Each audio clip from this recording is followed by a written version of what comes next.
brought to you by Nova शुद्ध घी। जब जब खाए दिल खुश हो जाए, सदियों का नोवा शुद्ध देसी घी, सपना स्वस्थ भारत का। I love घी। तालिबान ने पाकिस्तान को एक और तगड़ा झटका दिया। पहले तालिबान ने पाकिस्तान के साथ दवा व्यापार पर रोक लगाई और फिर भारत के साथ मिलकर $100 मिलियन की बड़ी डील करी। ये डील हुई अफगानिस्तान की रोफी इंटरनेशनल और भारत की जाइडस लाइफ साइंसेज के बीच। बड़ी बात यह है कि इस डील की आधिकारिक जानकारी खुद ministry of industry and commerce Afghanistan की ओर से दी गई। अफगानिस्तान की ओर से बताया गया कि रोफीज international group of companies of Afghanistan और Zydus life sciences company of India के बीच $100 मिलियन का MOU साइन किया गया।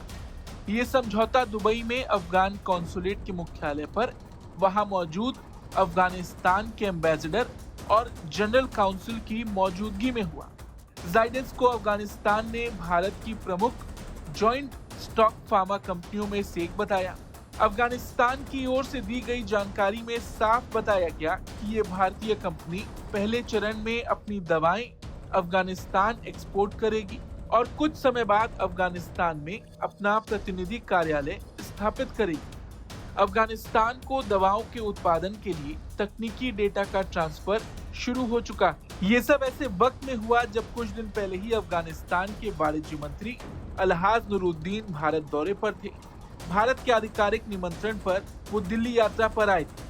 अफगानिस्तान की ओर से बताया गया, इस यात्रा के दौरान मंत्री अजीजी ने भारत सरकार के अधिकारियों और निजी क्षेत्र के प्रतिनिधियों से मुलाकात की थी और दोनों देशों के बीच निवेश बढ़ाने और आर्थिक सहयोग को मजबूत करने पर विस्तृत बातचीत की थी।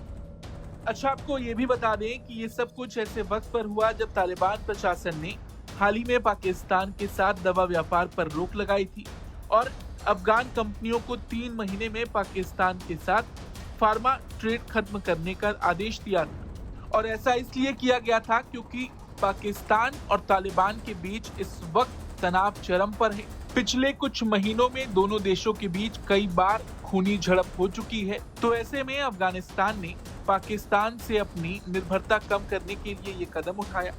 पाकिस्तान की हरकतों से परेशान होकर ही अफगानिस्तान व्यापार के लिए वैकल्पिक रास्ते खोज रहा है। ऐसे में ये डील वो भी भारत के साथ पाकिस्तान के लिए करारा जवाब है। और देखा भी जाए तो भारत इस समय अफगानिस्तान का सबसे भरोसेमंद पार्टनर बनकर उभर रहा है।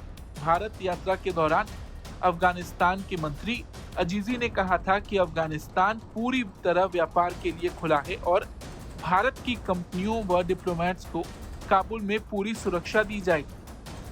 तो कुल मिलाकर देखा जाए तो ये $100 मिलियन की जो डील है, ये बस एक शुरुआत, ये काबुल की नई रणनीति का पहला ठोस कदम है। इस खबर पर आपका क्या कुछ कहना है, कमेंट करके जरूर बताएं। ब्यूरो रिपोर्ट, भारत तक।